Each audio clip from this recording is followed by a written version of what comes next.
I'm Moshe Feiglin. Stay tuned. Taped with Rabbi Doug is next. We're gonna see Rabbi Doug. We're gonna see Rabbi Doug. We're gonna see Rabbi Doug on your TV tonight. But Daddy, I want to watch Monday Night Football. Forget about Monday Night Football. There's no other thing we're going to watch on Monday but Rabbi Doug. Yeah, Rabbi Doug on TV tonight. We're going to see Rabbi Doug. Oh, everybody talk about Doug. Shalom and welcome to Taped with Rabbi Doug. We are here in the Illinois Holocaust Museum in Skokie, Illinois, where Rabbi Yisrael Meir Lau, the former Chief Rabbi of Israel, who just published his recent book, is here to speak to the Chicago Jewish community just after Yom HaShoah about remembering the Holocaust, and out of the depths, here we are 70 years later, and it is an amazing thing that Rabbi Lau, who is a survivor, along with Mr. Tesler, who's here sponsoring this as a survivor, that they are here to share their stories with us. You won't want to miss Rabbi Lau's speech right here on Tape with Rabbi Doug. We were liberated in Buchenwald on April 11, 45. In the Hebrew calendar, it was the 28th of Nisan, Tafshin Hey. Every year since then, I used to phone to my brother and to tell him a happy birthday. Even he was born in Yudaleh B'Tammuz, not in Kovches Benissan. But because we were liberated, after 6 years walking in the dark tunnel, with not seeing any light in the edge of the tunnel, and Rav Hershel Shechter Zitzal came into the barracks, Buchenwald, saying, Yidden, ihr seid frei, Jews, you are free. So this was for us the birthday. And I used every year to call him, even he was 4 years the Consul General of Israel in New York, Ambassador Naftali Lau. We used to call him on the date, Mazal Tov Leyom HaUledet. Good luck for your birthday.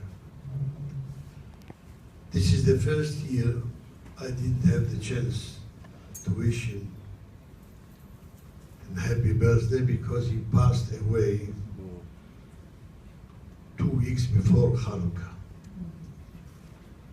The first time after 70 years, I didn't have someone to greet him until the invitation came to come to Chicago. To the 70th birthday of Naftali Tesler, you call him Rudolph. He is now 70 years old and 1 week.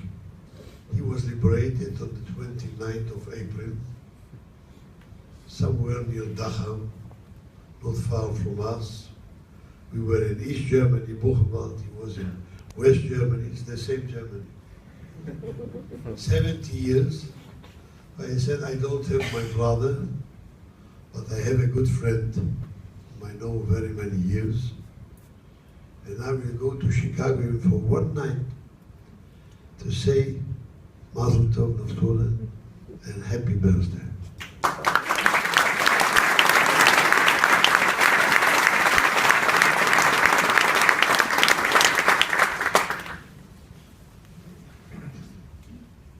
I see in this evening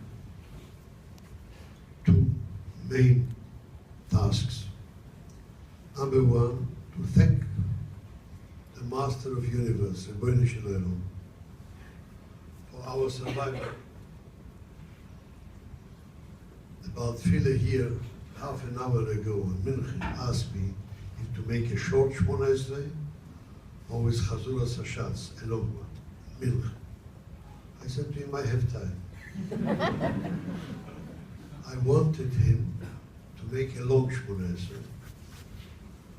So this is the opportunity to say Moedim D'Rabbanan. What do we say Moedim D'Rabbanan? These two words that we came for that tonight. על שהחייסונו וקיימתנו. You have survived us. You saved us 70 years ago. This is שהחייסונו. You made us alive, not dead. וקיימתנו. And you preserved us 70 years. And this we say twice a day, by Shachris and by Mincha. Moedim derabbanan. Modim anachnu lach. We thank you, Rebbeinu Shalom, al shehecheyisonu v'kiyamtonu. I say it with a very special kavanah every day. Rebbeinu Shalom, thank you. You gave us life and the present of 70 years, a gift. Because the others didn't wake up in the morning. I mentioned Rav Herzl Schechter, who used to say, who said, Yidnir sind frei. Who was frei? 60% of the survivors of Buchenwald died in the camp after the liberation. 60%. They didn't have the power, the energy, and the health to stand on their feet and to go out of the gate of the cursed place. They died there of starvation, of all kinds of sicknesses, typhus, dysentery. So Hecheyesuni is one thing, but Kiyamtuni, you preserved us 70 years. It's a great, great reason to thank the Rebbeinu Shalom daily, twice a day. So this is number one, the task why we are here and gathered tonight, here in Chicago, to say Ribono Shel Olam, Toda Rabba. Thanks a lot for saving us and for keeping us alive in the last 70 years at Me'aves. Number two, I see in this evening another reason. It's a demonstration of Kiddush Hashem. Why? When I look at the family, and I look at him, and I know his lady, let her memory be blessed, Mrs. Tesla, the mother of the family. I know them, and I know the outlook and the behavior and the concept of life for the next two generations, children and grandchildren. It's a demonstration of Kiddush Hashem. Why? Every one of you knows, and you saw it in the video now, for the 8 seconds of Slobodka, a suburb of Kovnas in Lithuania. What did we hear? What did we see here? Everyone knows that the German, the Nazis, they had a double mission. When you know the book of Yemach Shemoy in 1923, Mein Kampf, My War, he spoke about the liquidation of the Jewish people, who are not human beings. They don't deserve to live. But indeed, the war of the Nazis, they declared a war against two items. Against the Jews physically, and against Judaism spirituality. They declared a war against our heritage, against Torah, against all the Jewish tradition. Exactly like the Pasuk says in the Psalms. In Tilim we say, Begimel, Asher Omru, they had said, Lechu v'nachchidem migoy, let's liquidate them, the Jews, from being a nation. But there is a continuity in that same sentence. V'lo yizucher Shem Yisrael od. The name Israel will not be mentioned anymore. It's a double war. There are two battlefields here. One battlefield is to liquidate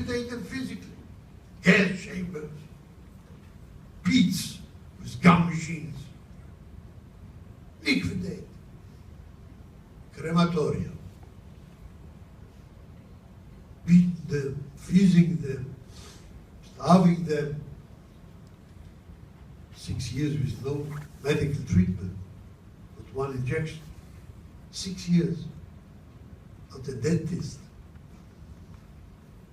And what the food, what the climate, what the hard work on the other side, and loneliness, and being beaten, and freezing. 6 years. This is one way. Lechu v'nachidem migoyim.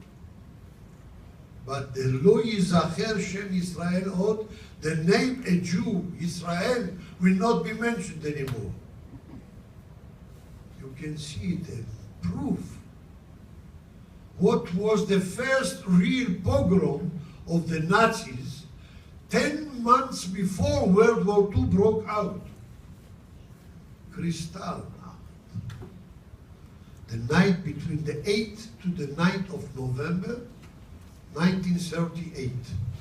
The war, as everyone knows, broke out on the 1st of September, 39. But November 38, 1,046 shuls were burned and destroyed in one night throughout Germany. By the way, 3,000 Jews were killed, and another 30,000 Jews were sent to concentration camps like Dachau and Buchenwald and others in Germany.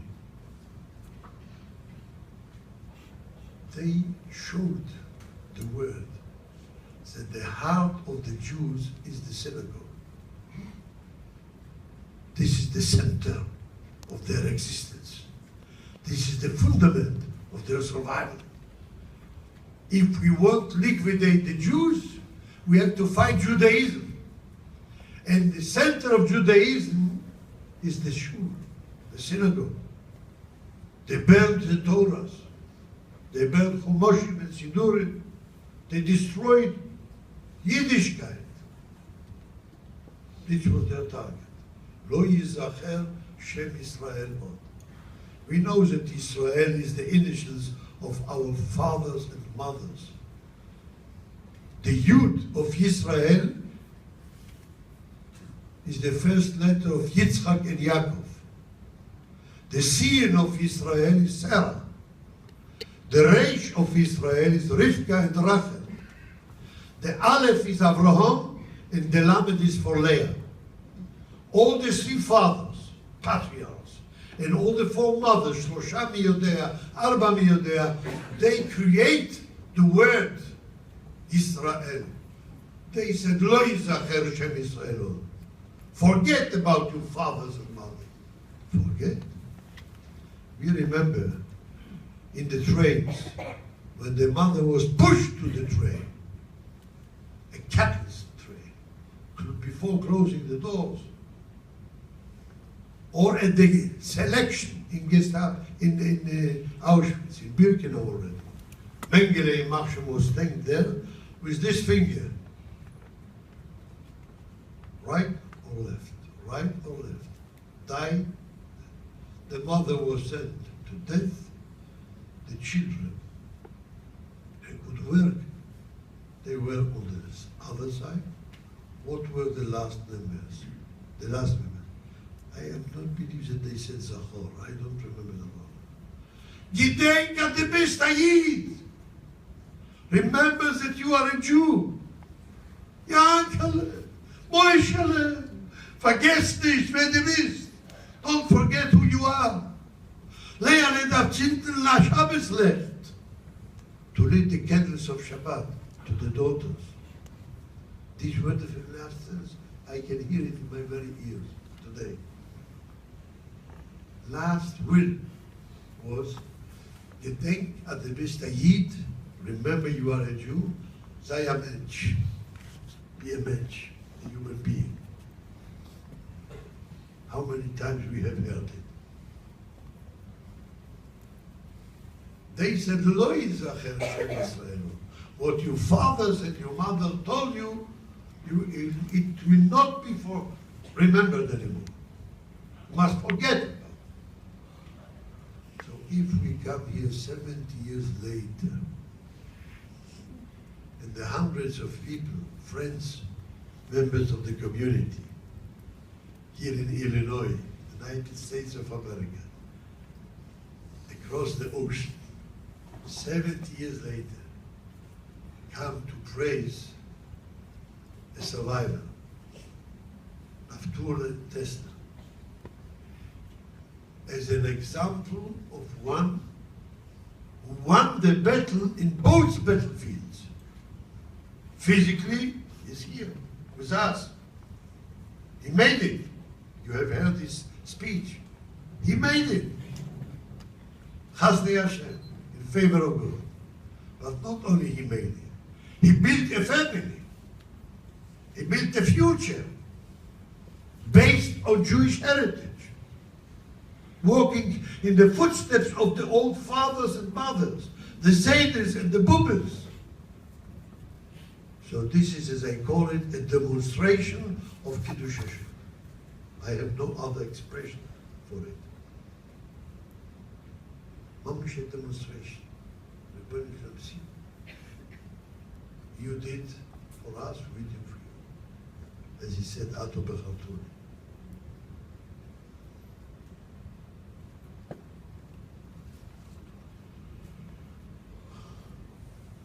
I am aware to the problem.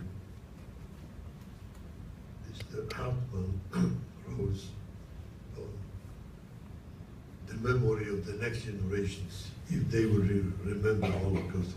We discussed it in the lunch in your home today. I am an optimist, as I said, noontime. I am an optimist. First of all, because of a very sad reason. I didn't mention it today. There are so many goyim who do not enable us to forget.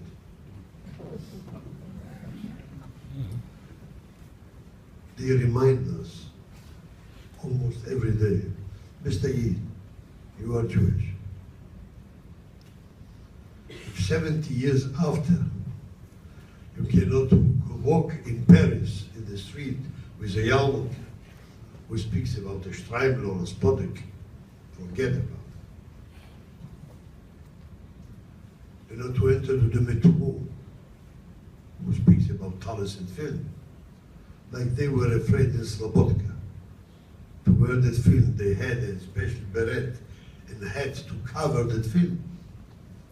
Who walks today in Strasbourg or in Lyon or in Marseille with tefillin on his head or a talis Shabbos in the street? Thousands of anti-Semite events happen every year all around the globe. Maybe except Africa and Far East. You don't have anti-Semite expressions in India or in China or in, I think, Thailand. No. There were no Jews there. There are not there, very few. But in Latin America and in North America, all over Europe, Australia, edge of the world, Sydney and Melbourne. Sydney, you have a Hungarian colony of Jews, Melbourne, a Polish colony of Jews, survivors. Every day there is an anti-Semite event or expression. So how can you forget? How can you forget? They don't let you to forget. That's what the Torah says, Zachor, Loi Tishnuch. It's the same thing. Zachor and Shamor are not the same, as you said correctly. But Zachor and Lo Tishkach is exactly the same. So my father-in-law, Rav Frankel, used to say, Lo Tishkach is not only a commandment, it's a prophecy. Lo Tishkach. I tell you, you will not forget. You cannot forget. In Los Angeles was a friend of my father-in-law, I will mention only his first name was Yankee.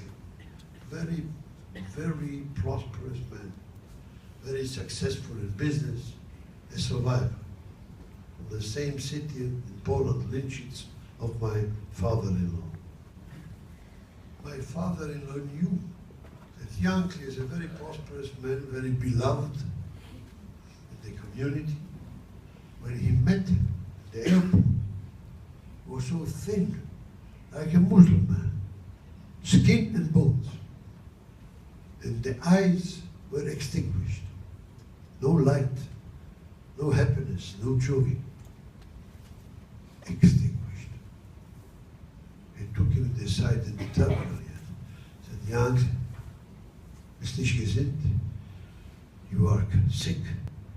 He said, no. Baruch Hashem, I'm fine. I'm healthy. Something wrong in the business? Oh, Baruch Hashem, I'm very successful in the business. The builder, real estate. Mishpoche, schöne Mishpoche, nice Mishpoche.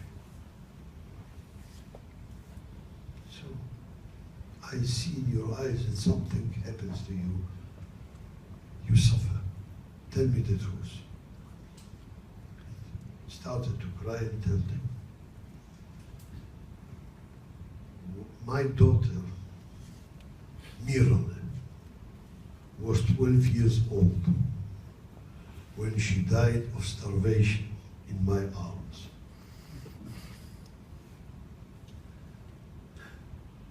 Whenever I come home from the office, and my wife knows exactly what I like, what kind of a food, she prepares very nice, very tasty. I take the spoon or the fork with the food to my mouth. I cannot escape of it. She stands in front of me, Mirone, always. And she sends to me her arm, only bones, and says to me, Tate, a stickerle Brot, a piece of bread. Dad, give me a piece of bread. I push away the plate. I cannot eat. I don't eat. Physically, I'm fine. With the doctors, they cannot help me. So Rav Frankel said to him, now you understand what means lo tishkach. You will not forget. It means to be an optimist, to tell you that the Shoah will not be forgotten only because of that reason, that it's unforgettable. No one can give a logic explanation. How did it happen?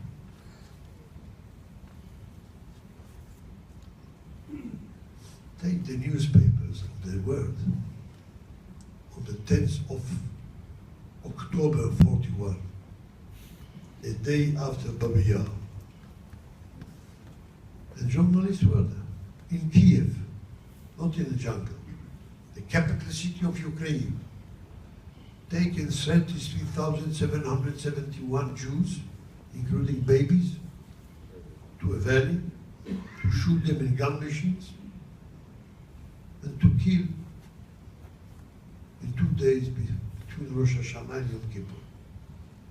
Day after, I was looking after the newspapers. What was the reaction of the world? Garnished. Almost zero. Before the war, Kristallnacht, 8th to 9th of November, as I mentioned. Take the newspapers of the 10th of November, 38. You cannot hide it under the carpet. 1,046 shuls, all the cities of Germany, from east to west, burned in the flames. And 3,000 innocent people being killed. What was the reaction of the world? Nothing. Almost nothing. Can you explain it?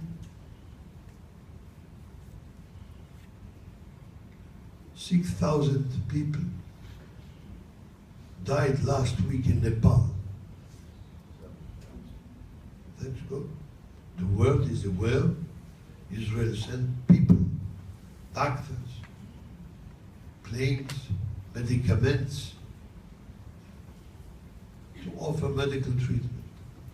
Hundreds of volunteers in Nepal, from Tel Aviv. All the world is assisting. 6,000. Here were killed 6 million. 6 million. Who came to offer a hand? Who came to assist us? Finally, they fought the Nazis as a war. But they didn't go to save Jewish lives.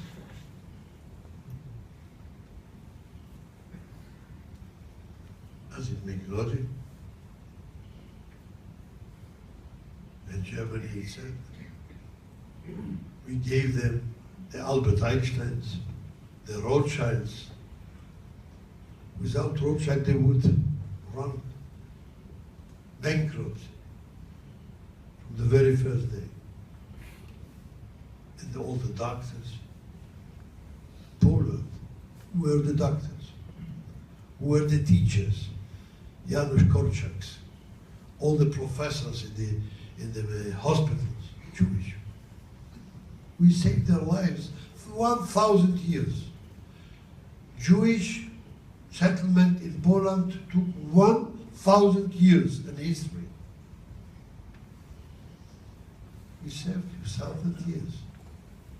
This is your thank you to stand on our blood in the good case.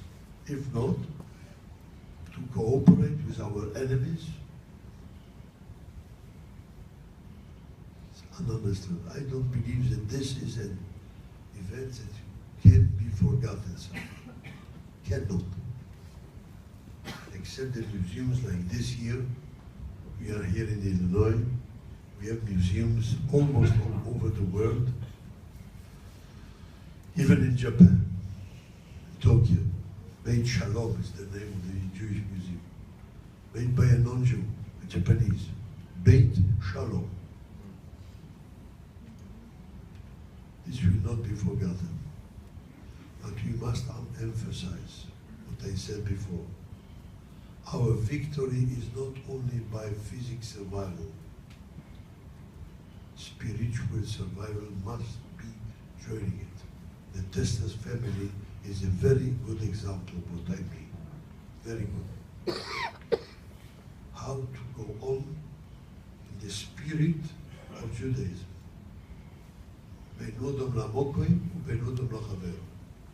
That's it here at the Illinois Holocaust Museum. I want to thank Rabbi Yisrael Meir Lau. I want to thank Mr. Tesler and all those who put this program together, including the Associated Talmud Torahs. Remember, you can check out our website, www.tvrabbi.com, where you can also see former shows on the web.